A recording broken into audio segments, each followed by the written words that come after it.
Thank you for joining us this morning. Now let's get the show started. More people continue to declare their intention to run for the 2023 presidential elections.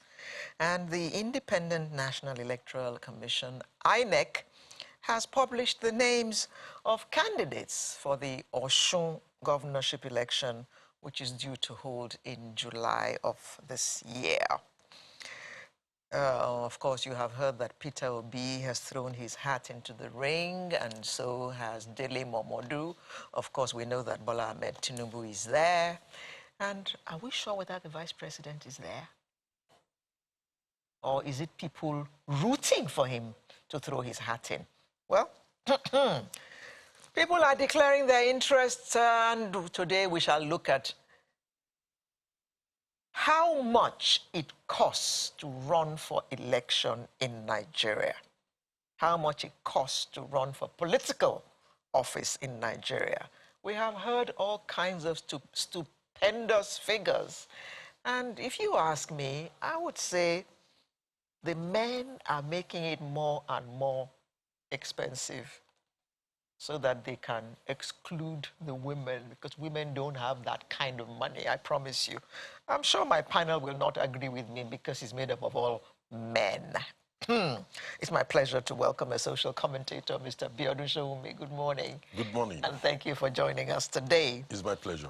Joining us via Zoom is a political activist and social entrepreneur, and he was a gubernatorial candidate in the 2019 elections in Akwa Ibom State, Mr. Iboro Otu. Good morning. Good morning, madam. Thank you for having me. Thanks for joining us. Former presidential aspirant is also a member of our panel this morning, Mr. Ahmed Buhari, who joins us from our studio in Well, he doesn't seem to be ready. Well, we'll take him as we go along. So, Mr. Showunmi, you are a social commentator. Let me begin with you. I'm sure you have an idea of the kind of figures that we're talking about for anybody who wants political office in this land. In fact, look at the presidential for a particular party in Nigeria. We understand that just to obtain the form cost all of 40 million naira. What are your thoughts about these kinds of amounts just to get into political office? After all, they're going there to serve. Oh, yes. Many people believe that the Nigerian political system is skewed in favor of the moneyed class, that is the very rich people. Most of whom are men. Yes, correct. You are absolutely correct on that. Because when you look at the ratio of women with means and men with means, you know, there's some variation in that to the advantage of men. So therefore, you have more men who are occupying more political offices. Women are highly disadvantaged when it comes to that. And most of those who would take decisions are actually men. Now, that much said, but when you look at the cost of funding political activities in the country, starting from the political party itself, before you get to the candidate, that's a huge task. When parties are required to have offices, operatives in different parts, they must have a national spread. That is one of the first problems which we have. You don't necessarily need to have a party with a national spread. You can have a party that is regional based, that is local based, and say, look, my interest is Kosofe local government or Kaduna local government, and that is it. And the party strictly, you know, will compete on that basis. We only need to go to developing or more developed climes and see how these things are organized. But in our own case, the criterion, the national criterion, that you must have a national spread. I understand what's all about, to ensure that different people in different parts of the country are able to be involved, you know, in political activities, so that you don't have sectional parties. But that is where we get it wrong, because that's stemming from our worry about the civil war. That's where we're getting it wrong. There is nothing wrong with having a private association of people only interested in one item or in one particular area. And that should be allowed. So when Especially if that candidate wants to be the governor Precisely. that state. Precisely. Yes. What is the business of somebody who's interested in being the governor of Delta State or River State in Having an joining office a in party, Sokoto? you know, with a national spread that must have an office in Abuja or different parts of the country? So we actually got that wrong from beginning. You can go and study the US example. I remember them in UK that even has a parliamentary system. It made provision, you know, for independent candidacy on specific issues in a way that Martin Bell, a journalist who felt strongly over a particular issue, you know, was able to come out under the, you know, as an independent, and he won elections and went to pursue that very project in the parliament. So the moment you say parties must have national spread, you're already increasing the cost of organizing political activities. Don't forget, political parties are private associations. So therefore, they must fund their activities. So they now impose so much, you know, fees on those who are aspiring for political offices. And that's where you see the figures being bandied around 40 million, 25 million for this and that. Okay. And in reality, how many people, you know, would have 40 million to buy a form? Not even the cost of contesting for the office. Exactly, exactly. Because you must have agents, you know, if, for instance, when you take the case of Senate, you know, if you are contesting to go into Senate, you know, in all the senatorial districts, in all the wards, you must employ agents, you know, to represent you and all that. Indeed. So some people are suggesting something between 250 to 300 million just because you want to be a senator. And the consequence of this is that when senators get there, they don't see themselves as serving the people. Representing the people. That is why they have refused, the National Assembly have refused, you know, to cut down on the emoluments, the allowances, the benefits being derived, you know, by legislators, simply because the cost of getting there is humongous. Okay. Okay, we've since been joined by a former presidential aspirant, Ahmed Buhari. Good morning, and thank you for joining us.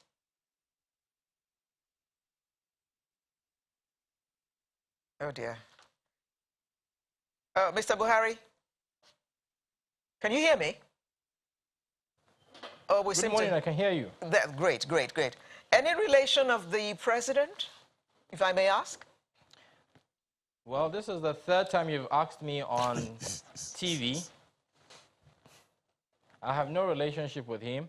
Okay. And from my record, this is the third time you're asking me. Okay, all right. We have the answer today, and we will remember the next time, I'm sure. Okay. Right, Mr. Buhari. I hope so. I'm sure you heard my little chat with Mr. Showumi here. What are your thoughts about the humongous amounts being spent to get into political office? So this is what I think, and this is where the problem is starting from. With my experience on the field, one thing that was clear was that a lot of Nigerians do not even believe in the political democratic process. And so in areas where Mr. Showumi was talking about, you know, individuals trying to run for Senate or governors and respecting the fact that they belong to those smaller enclaves, why do you have to have that national spread? In reality, we're supposed to have political parties and registered political members who pay dues. And now these dues that they pay are the dues that will now be used to run the affairs of the political party. And in the case where you declare that you want to run for an office, haven't delivered your plans, your manifesto to your constituents, they will now align with the fact that you have a superior argument or you have a superior presentation, and the things that you have said you intend to do will definitely benefit them. They will now come up with what they call crowdfunding. And now this is exactly what will now make sure that that politician is totally committed to delivering the dividends of democracy to the people who have not just elected him, but installed him with their resources. He is totally answerable to the people at that point. But the way we've run this space in the last over 20 years now is that we leave the responsibilities to the individuals. And just not just to the individuals, but whenever they come to give us their manifestos, their plans, we still ensure that they drop something for us. Where's our package? From the agents that Mr. Shomi talked about, to the people in the constituency, to the market women, to the people on the street, to the Okada riders, to the motor park association, everybody demands something from you. And I keep saying this thing, whenever a politician removes money from his pocket to pay for a political process, be rest assured that you're never going to get him to deliver dividends of democracy, because as soon as he gets into office, he's thinking how he's going to recover all of that money that he has spent at an interest rate that only he can determine. So we have a real big problem here. And then the other thing that we must think about is why these things are so expensive right now. For example, the political parties that we talked about. I've seen a lot of people come up with different groups and say we're going to create a third force. A third force right now will need nothing less than 200 billion naira to brand a political party across the country. The 774 local governments and the wards that exist would have to feel your presence. And in trying to do so, I am saying it again, you will spend nothing less than 200 billion. And that is why these two political parties have already been able to institute themselves. It is very hard for you to change the space and say, oh, I've come with a new plan, with a new party, and I'm going to make sure that the people see that I am the rightful political party, we are the rightful political party to do this, except the people are prepared to invest in this thing. And why they are not investing anymore, because I remember when democracy returned in 1999, a lot of people agreed to put their monies into this process, but when they stopped seeing the dividends of democracy, which of course is the return of investment, they decided to hands off and say, you know what, let me collect my own now. And you tell them, if you collect 2,000 naira now, you are going to be hungry for 4 years. And they will tell you, oh yes, let me be hungry for 4 years. At least I was belly full today. The people are so disconnected from the reality that if you ask them to choose between their heads and their bellies, they will choose their bellies. They want to put food in their bellies and take off my head. This is how bad the situation has become. And we must actually work very hard to see how we can re-engineer the mindset of the people to start understanding that this is a process that should belong to the people. The people should have control over the people they elect, not the people that elect controlling them. They are there to serve you, but they cannot just serve you without you being part of the process. Okay. Mr. Otu, if you agree with Mr. Buhari, you will also agree with me that this idea of people asking for money from their reps stems from their belief that their reps are there helping themselves anyway. So it is their turn to collect their share of what their rep has been collecting. I don't know if you know what I'm talking about. It seems to be like a vicious cycle. You have elected this person to go and represent you. He's your senator. But every time he comes home, or you know, you have lost your father or something on your wife, or your wife has just had a baby, you go to him to give you money. You go to him for everything you need because you believe that he's sitting in Abuja collecting money anyway and doing deals, not doing the bidding of his constituents. Mr. Otu, I'd like your comment on that. Yes, you're very correct on that. And it's quite unfortunate. And I must say that this came about as a result of how the political system in this country has been structured from time.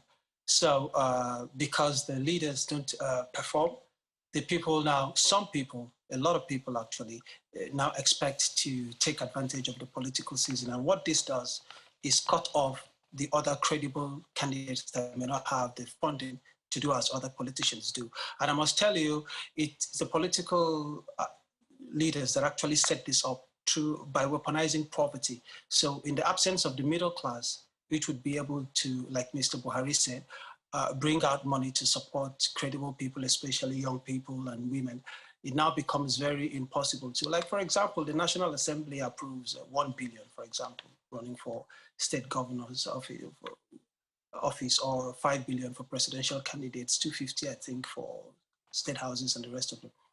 But the thing is, where would a normal person get $1 billion naira? So we have like 5,000 contacts on our phones.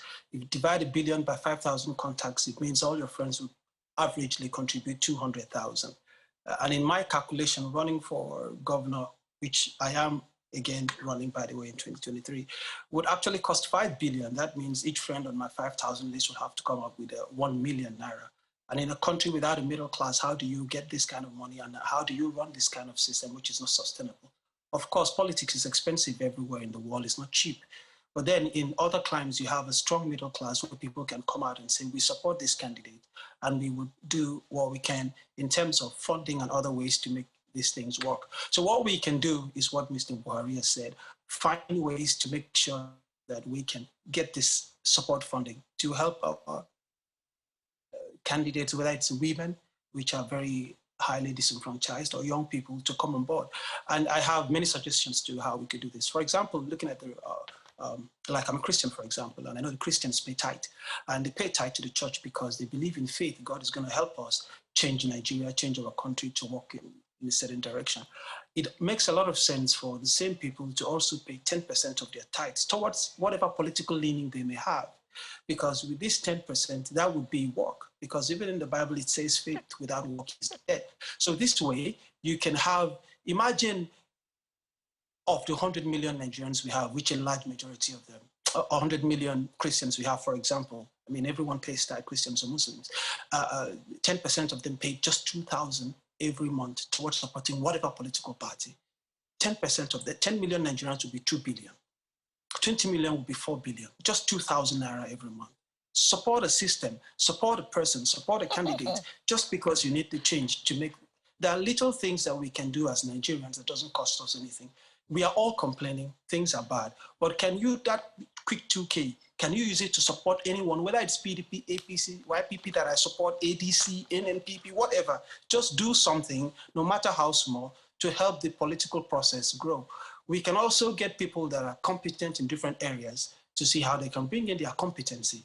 This doesn't cost any money. You are a graphics designer, you are a supporter in whatever way. Can you bring it to support a candidate, for example? It doesn't cost you money. No, look, I can do graphics design. I'm a web designer. I can connect, I can set up this for you and set up that. That is us getting in the process to change without using any money. We could also find, every candidate would have like a running mate, for example. So there's a lot of give and take that can be done in a way where we can, pull together resources to get people to move, to get the political process to go from where it is to where we want things to be. Because the way the system is structured, if we don't do this, when we don't think outside of the box and get a lot of people involved, it will be very difficult. Again, why I'm saying this is because in the last elections, when you look at the numbers in my state, with all the money that was spent, hundreds of billions of naira, less than 750,000 people voted in that election. And at the time, 2.1 million people were registered to vote. So what happened to the 1.3 million people that didn't vote? And mind you, 4 million Akwa Ibomans are eligible to vote in a state of 6 million. It means a lot of young people, especially young people that are quite educated, blue-collar job people, white-collar job people, don't believe in the system and don't have people to vote for. So they spend all their time belonging to Stingy Men Association, agitating with the NSAS, and then voting in Big Brother Africa, but not engaging politically. So what do we do with these young people? How do we bring them in? That is where we are coming in to find ways to make this politicking as entertaining as possible. Okay, Mr. Otu, I'm sure you know why they didn't come out to vote. Out of the 2.1, only 750,000 people voted. I'm sure you know why. Yes. But, the electoral process is now, being tinkered with so that that reason no longer becomes tenable. Because the reason is that they didn't believe that their votes would count. Yes. But things are being done about that now. And like we have said on this program many times, we believe that from 2023, many more people are going to come out to vote because now it does seem like people's votes are going to count for something. That is correct. Good. So, Mr. Shomi. I already have a fundamental issues with some of the submissions make here. Okay. One, in the first instance, Mr. Buhari and Mr. Otu needs to understand that membership dues or a theological approach to funding will never be a solution to the problem.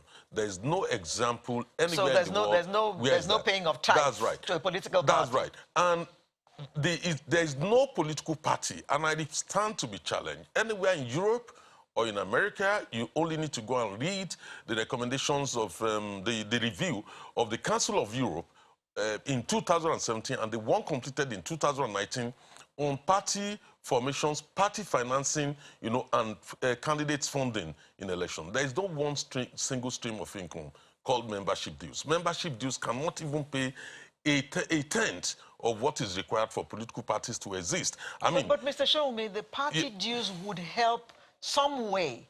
Because right now, no dues are being paid, which leaves room for the money bags to hijack the parties.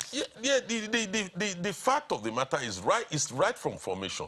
Do we ask, for instance, will INEC, registering political parties, require parties to disclose how they intend to finance their operation? Let me give you some example. Apart from membership dues, you have self-financing schemes like parties in, buying shares and all that, you know, to using the dividends, you know, to fund their activities. You have private donors.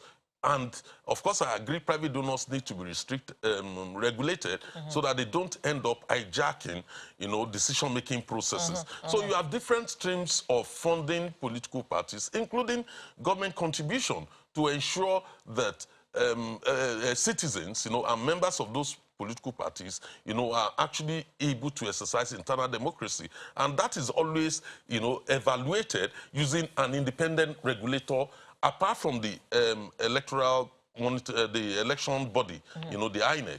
So there are different ways to fund political parties. The problem we have, basically, is right from the word formation.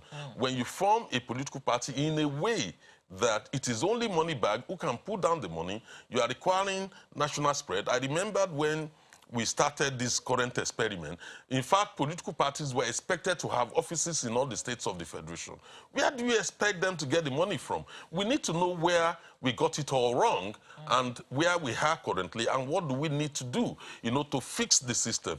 Consequently, political parties will turn to the candidates, you know, and then I'm sure Mr. Otu can confirm that, the humongous amount of money they would demand. These are funds, you know, being used to run, you know, the parties. So therefore, when we create a system where it is only money from the candidates and membership dues that will fund a political party, in my view, that will never work. We need to now regulate, you know, ensure that political parties are properly regulated.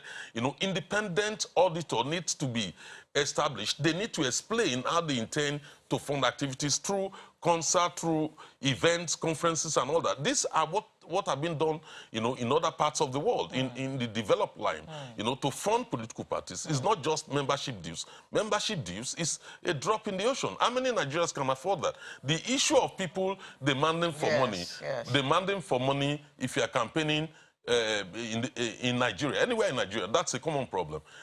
Why? We've always had it. Why? Because there's no welfare benefit for the poor. There is no welfare benefit for the poor. You are on your own. And then we now see politicians, you know, collecting huge amount of money at the expense of the taxpayers. Huge amount of money. We have created a situation where politics... The politician's lifestyle... Precisely. ...makes people attracted to them to demand... Precisely. I don't want to mention him. There is a particular senator who is not there now, who has a fleet of assorted cars. Yes. That even multi-billionaires, you know, who made their money from businesses... posting his affluence on social media. Absolutely. Yeah. So when in a situation where we have made investments in politics to be more lucrative than investing in business, then what do we expect at the end of the day? So we need to go back to the drawing table. Question mark. Mr. Buhari, the matter of party dues, Mr. Otu mentioned a kind of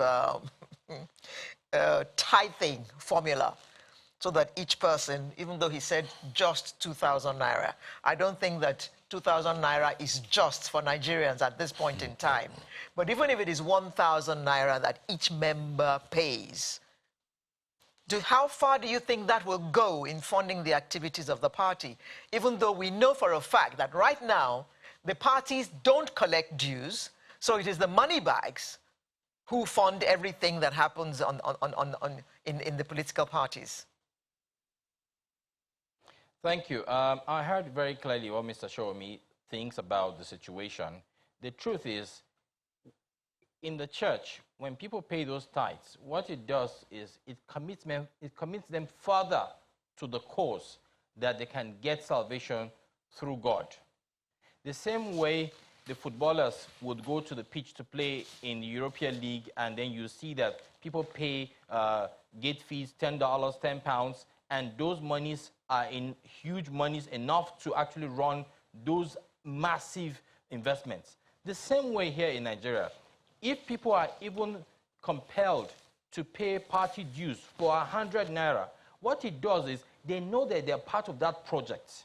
They also know that they do not have any reason to demand anything extra from the politicians because they have invested in that project, and all they need to see is a hospital in their community when you get into office.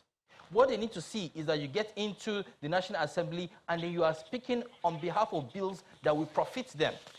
That before you make any decision in the House of Assembly, you will come back to the constituency and talk to them and say, hey, this is what we're discussing in the House. I haven't made up my mind yet because everything belongs to you people. I am just your representative. The fact that we have not committed one kobo in the process, it makes us completely useless as to how much control we can have over such senators that you talked about, Mr. Shomi. Those senators that you talked about he feels he owes nothing to the people. The people only came to collect what they wanted to collect for the period of his campaign. So he feels he is free to go and acquire whatever he wants to acquire with the resources that he is supposed to use to invest in the livelihood of his people, the people that he represents. So in all honesty, party dues may just be a drop in the ocean like we think, but at the end of the day, it is what will now bring down the cost of this electioneering process. Because at that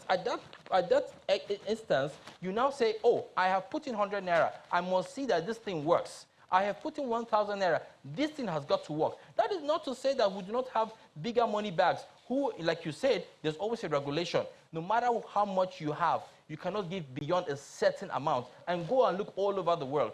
People are committed to ensuring that they invest in these political parties. That is why they find it very hard to just, I'm APC today or I'm PDP tomorrow, because they know that they have invested over the years. And the one important and most important thing that they have to do is to ensure that those people that they have elected do what they're supposed to do. And I'm assuring you this, if people do that, they will be strong enough to remobilize themselves to say, this senator isn't performing, this House of Assembly member is not performing, let us sit down and recall him back, recall him from the House and elect someone else into the House. This is exactly what that commitment from that one kobo that you put into a venture does. And so for anybody to think that it's a drop in the ocean, not exactly. It but goes Mr. beyond Buhari, that. Mr. Buhari, the mindset of this electorate. It makes them own the projects. Mr. Buhari, why therefore are more parties not asking for party dues?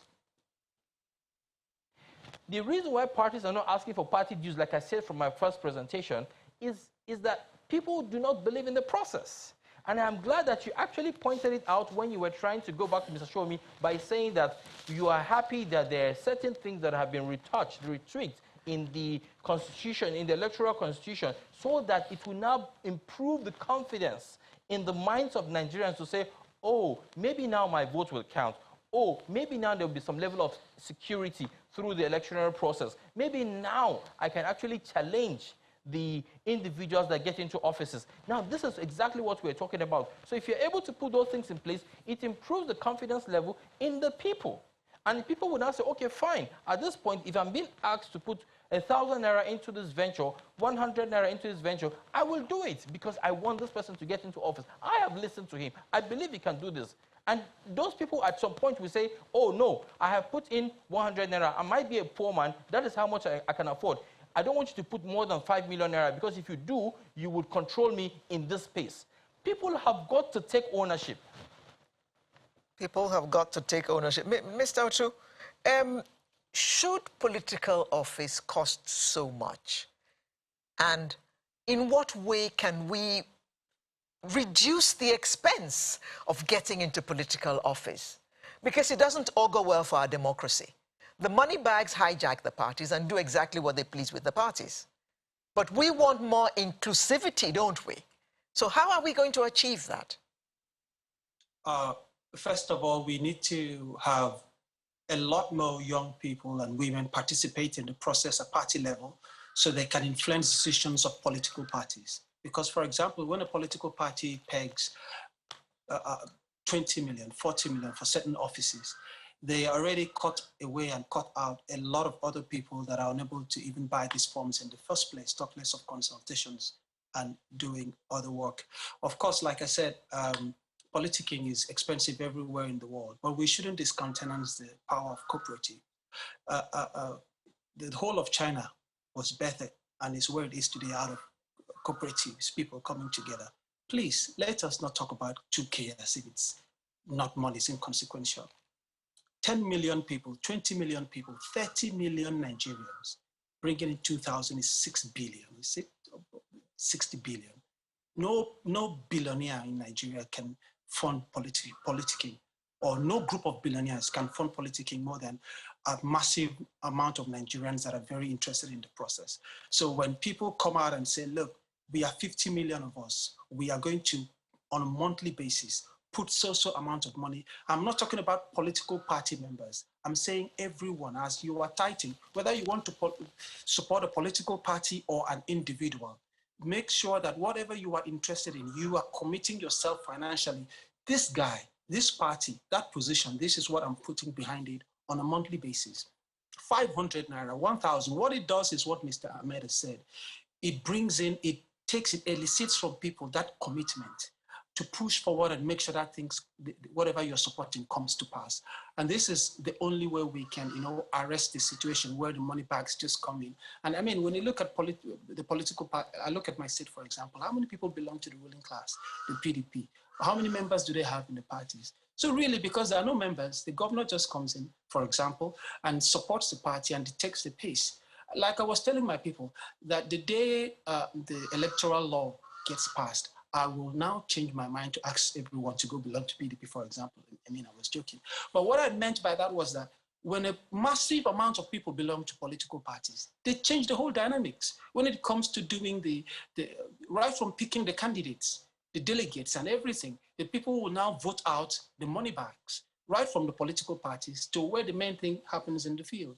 So I believe more engagement is the only way to turn things around.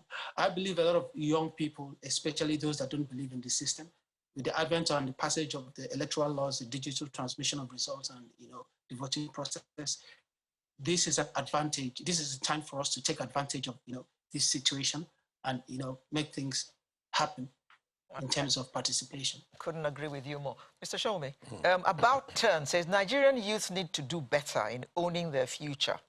They go all out to vote in BB Niger, but leave the elections for thugs to take over. Yes, there's a disconnect when it comes to this issue of Nigerian youths. As you lay your bed, so you lie on it. The truth of the matter is many Nigerians, including the youths, have lost faith in our political system. A system that rewards politicians more than industrialists, more than those who manage factories. Something is fundamentally wrong with it. Just in the same way, when we have churches, making more money than industries. In some cases, for instance, if you go through some neighborhoods in Lagos, many of the warehouses and factories have been turned to churches. So there's something fundamentally wrong with our country and with the way we are managing our political associations in Nigeria. We have created a situation where the youths are totally disconnected, and when they have to get connected, then they have to go and look for a lot of money. That is why you have the hush puppies of this world. Where are they from? That is why you see Yahoo, or what do they call it? All these scammers, all these pyramid schemes, people trying to make as much money as possible in order to be counted in society, either within political association or in our society. The fact of the matter is we have lost our basic values. We need to go back to the basic values. If we keep talking about how to fund political parties within the presidential system of government, I don't think we are addressing the problem. The problem is we cannot fund presidential system of government. Nobody has bothered to consider the budget, of INEC. In 2011, INEC only spent about 119 billion on, to conduct elections. Now, today, with the figure being bandied around, I think it's 304 billion, for the next election. And that's a huge amount of money. Inflation. With inflation, yes. That's a huge amount of money that needs to go into infrastructural development, needs, to go and provide for the poor. We do not have any form of, welfare benefit in Nigeria. Even for the poor, our people are very, very vulnerable. The majority of Nigerians are vulnerable. Where are the hospitals in the rural areas? Where are the good roads in the country? So when you look at that issue, we cannot fund presidential system of government. For instance, take the 734 local governments, and the wards and in the country. INEC needs to provide four officials per polling unit. So you can count the number of polling units in each local government, times them by 4. It's such an expensive exercise. We need to go back, do restructuring and go back to parliamentary system of government. In parliamentary system of government, the candidate is more accountable, to the electorate. That's another conversation altogether, isn't it, Mr. Shoumi? Yes. You're talking about changing the whole system. A presidential system of government is damn expensive. When we talk about money bag influence, okay, what about, defense industry's influence in America? Everybody knows in the gung-ho diplomacy of America, it's, encouraged by the defense industry. That is why you see almost every, American, president going into war under one excuse or the other. Because the defense industry is benefiting from that process. This has been asserted so many times by independent researchers, both within America and in Europe. So you will always have vested interest when it comes to political party, when it comes to, areas where you can distribute, like you see, you would always have that. You have people who are interested in politics because of the quangos, job for the boys. Yes. So there will always be that reward system within any system. But the more accountable one is the one where the electorate, you go directly to the electorate, your issue is local issues. That is what you talk about. That is the best way to get the youth engaged in the whole process. Mr. Buhari, talking about the youth being involved, turn around again says youth need to take an approach of crowdfunding the most popular candidate with beneficial vision to develop the country. I've said that already. It has to do with crowdfunding. We have to support this space. And, 2,000 naira might be a lot of money for some young people, but I need you to come to Abuja and go to the nightclubs in the night, and you see young people my age, spending nothing less than sometimes half a million naira a night just to have fun. And I'm saying, you can actually use such monies, put them together, and actually install the representatives that would ensure that your business actually prospers well. So in reality, as much as we are concerned about some of these issues with regards to how much it costs us to run the space, run the elections, how much it would cost us to also, work on the mindset of our young people to believe in the process, we cannot disconnect ourselves from the fact that there's poverty in the land.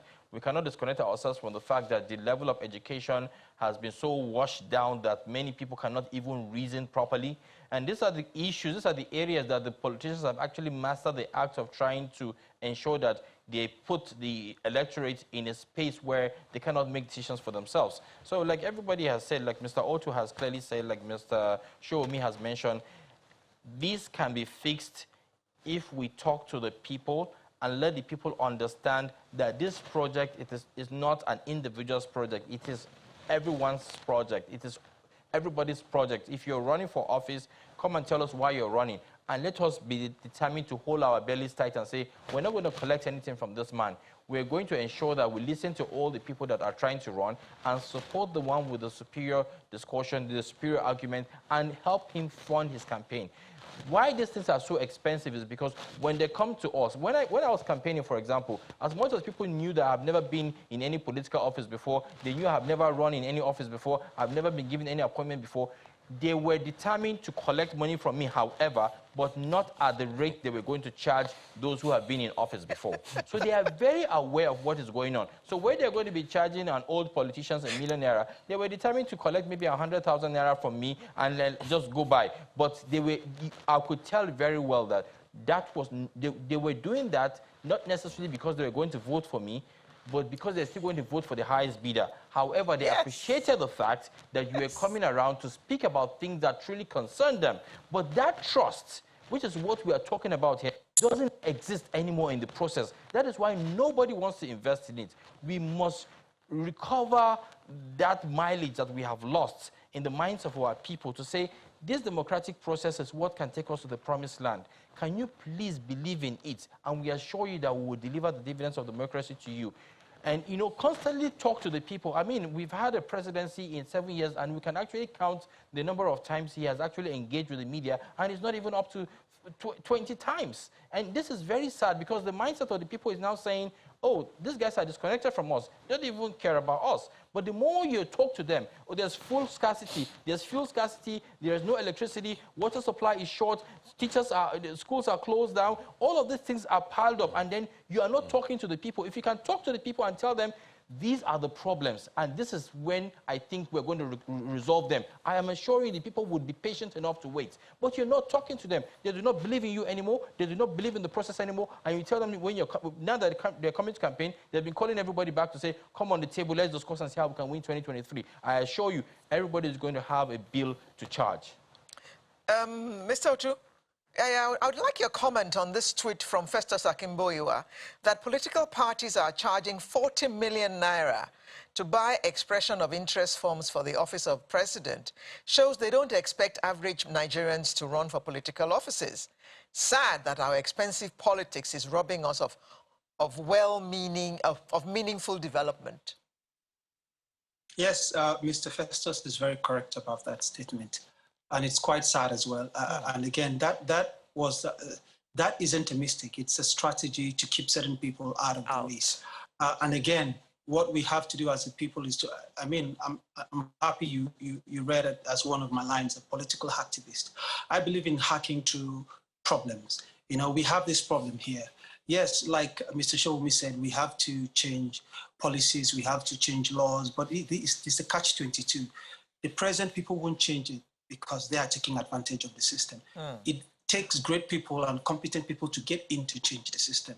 So what you do with the system is hack it. Find ways to turn things to your advantage in order to win, so you can get in and make things work. Okay. We all know the long process. Mr. Otu, yes, I beg your pardon. I beg your pardon. We are running completely out of time, so I need to take your closing statement in 30 seconds. So I'll tell Nigerians that everyone needs to participate in this process. Whatever it is you're doing, wherever you are in life, we are all feeling the pressures. When things fail, it's on us. When it gets better, the politicians take it. So let's work together to turn this around by committing ourselves in every way to make this country work beyond just talking. Mr. Buhari, 30 seconds. I will say to everybody, especially young people, get involved in the process, get involved in the political parties, regardless of the political party name. The more young people with sound minds are in these spaces, we're going to change the narrative. But if you stay away, they're going to keep doing what they do. Get involved. Get involved. Mr. Showme. Yeah, I will echo the sentiments of my two colleagues. Political party is a pillar of modern democracy. Therefore, it is very, very important for the youths, including old people like me, if I'm old, you know, to get involved with the process with a view, you know, to help reshape the country so that we can have good governance. So, here's where we're going to anchor it this morning. Don't forget that the Electoral Act has just been passed with those amendments, which means that our votes are going to count at the next elections. And we say it every week on Sunrise. Please go and register. Make sure you have your PVC. Make sure that you vote, because this time your vote is going to make a difference to ensure that we put in the right people there who are going to do right by us no social welfare system. So we need hospitals, we need water, we need electricity, we need petrol, we need, and the list of needs just goes on and on and on. So we need to vote for leaders who are going to do right by us. Thank you very much, gentlemen, for coming to share your insights with us this morning. Mr. Iboro Otu, political hacktivist, not activist, hacktivist, and social entrepreneur, and he is a gubernatorial candidate. He was in 2019, and he will be again in 2023 in Akwa Ibom State. We also had a former presidential aspirant, Ahmed Buhari, who joined us from our studio in Abuja, and a social commentator who was here with me in our studio in Lagos, Mr. Biodun Shoumi. Thank you all very much. Sunrise will come back in just a moment with another interesting conversation. Make sure you join us.